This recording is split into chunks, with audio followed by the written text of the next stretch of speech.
Hi everyone, it's Jerry. This is a game from the 2011 FIDE World Cup Knockout Round 4 matchup between Gata Kamsky and Peter Svidler. In their first encounter in Round 4, Kamsky ended up losing and so was needing a win in this game where he had the white pieces and opened with one e4. Svidler responds e5 and we enter the Lopez, the a6 variation, kicking the bishop back. White castles, and after b5, bishop b3, we have a more aggressive move with this bishop c5.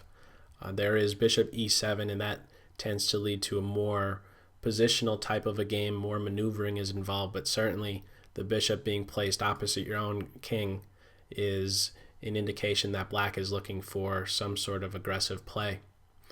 So white meets that with this a4 advance, putting a question to that b5 pawn, which is currently unprotected since there is no recapture. The rook on a8 is unprotected. So there is this bishop to b7 move, but you'll note that committing this bishop already from the c8 square, maybe white could already anticipate trying to occupy the f5 square with the queen knight, with doing one of those very typical type of maneuvers, getting it to g3 and then planting again on that f5 square.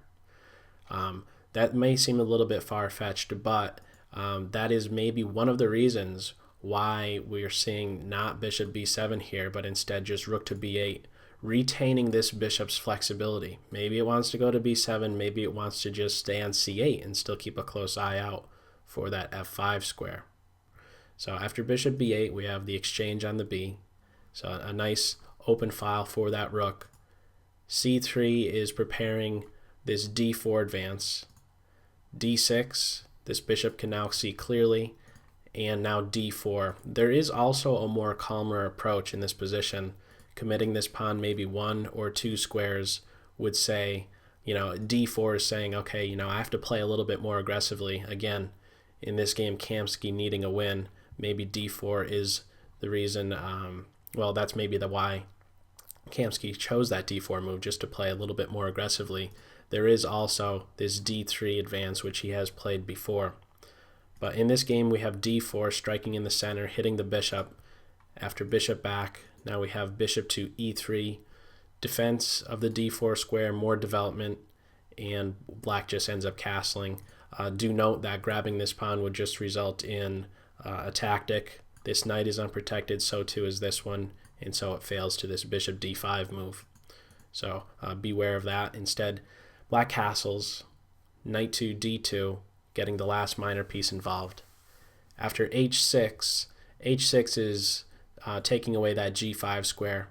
Maybe black now has thoughts of just playing knight to that g5 square and winning that dark square bishop, that very important dark square bishop. And so anticipating that on the white end, we have h3, watching out for that knight move. And also, I guess long term, it is vacating that h2 square for the king. So rook to e8, very purposeful move. This file at any moment could open up. And after queen to c2, this placement is a little bit awkward. Yes, the rooks are now connected. White has essentially completed their development at this point, but the queen is potentially susceptible to attacks by way of a knight b4 type of move, although that does not occur in this game.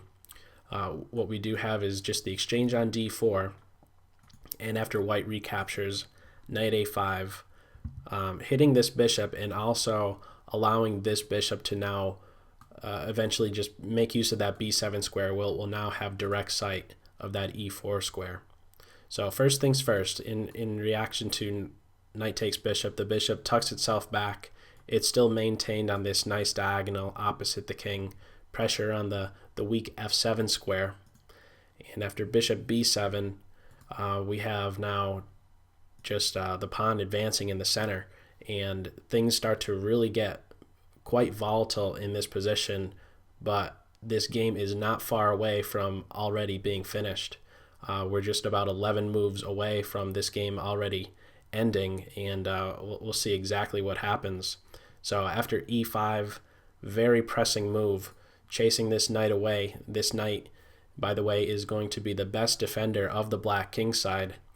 As soon as it's attacked, it just moves there is no capture right away, but instead just positioning on that central square, kind of negating the bishop's influence along this diagonal. But now the bishop relocates itself to this b1 square. As soon as this knight moves from that very important f6 square, now we just have the queen looking to invade on h7. This knight, it's generally considered that a knight on the f6 square and f3 square act as the best defenders of your own castled kingside position. So beware, if you don't have your knights on those squares, there could be some very serious problems. So after knight d5, bishop b1, again h7 is being threatened. g6 is defense, and now that's just dropping the h6 pawn, but things still aren't so easy. After bishop takes pawn, now this knight relocates itself. This b4 square is a very sensitive point in the white position. Again, a knight, either knight in this instance, can make use of that square, and right now more pressure is being placed on this e5 pawn, which is a little bit difficult to try and support.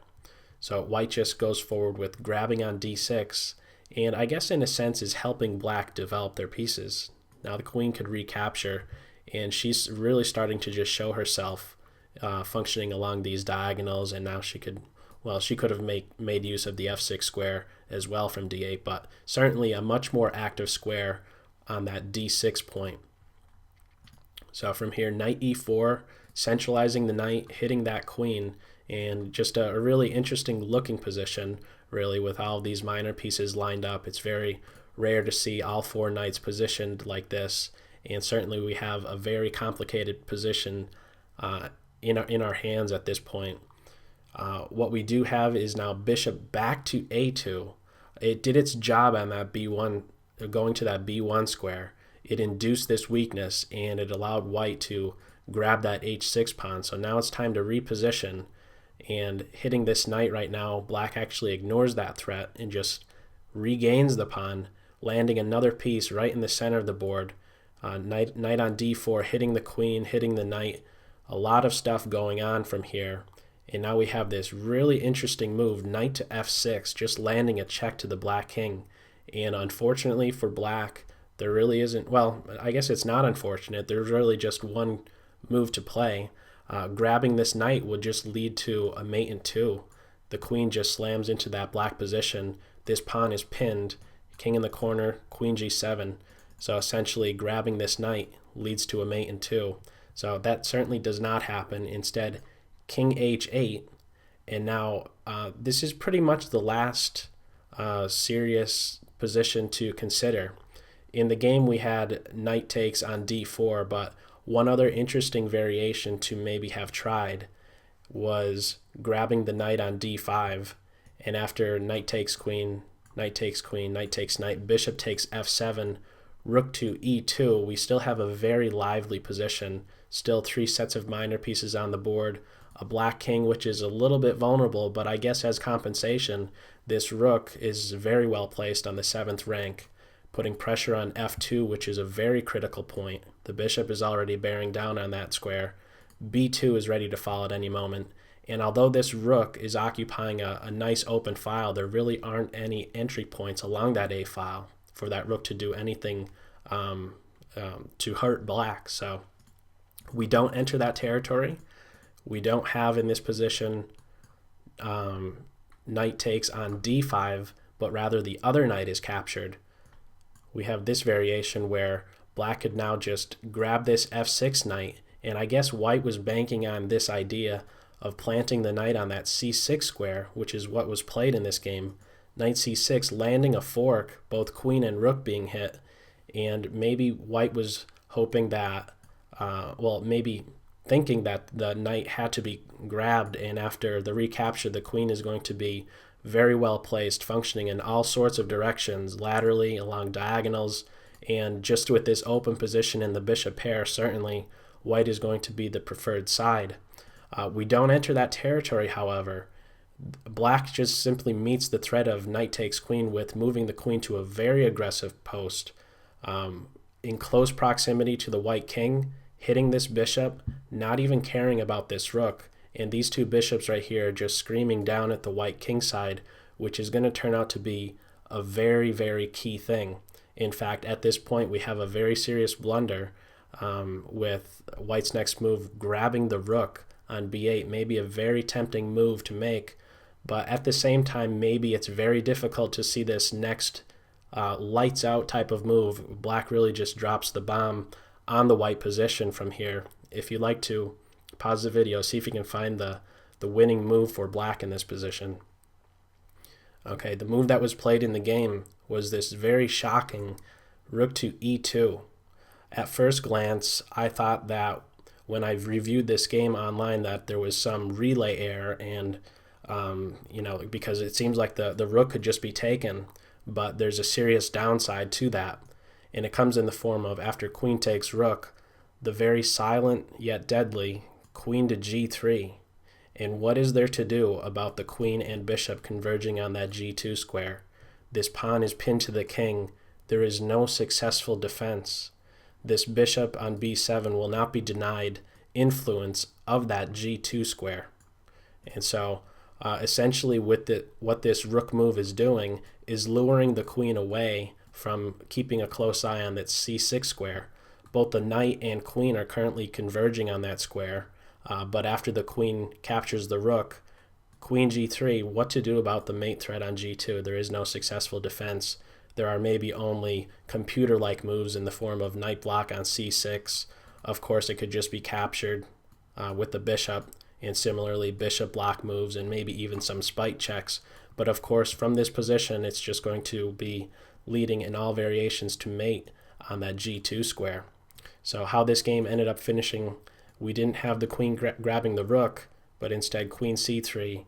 And after rook takes on f2, a very serious threat, g2 is hit. The rook is just getting ready to move with a discovered check, maybe even discovered double check, and that's actually what does, that's exactly what does occur in the game.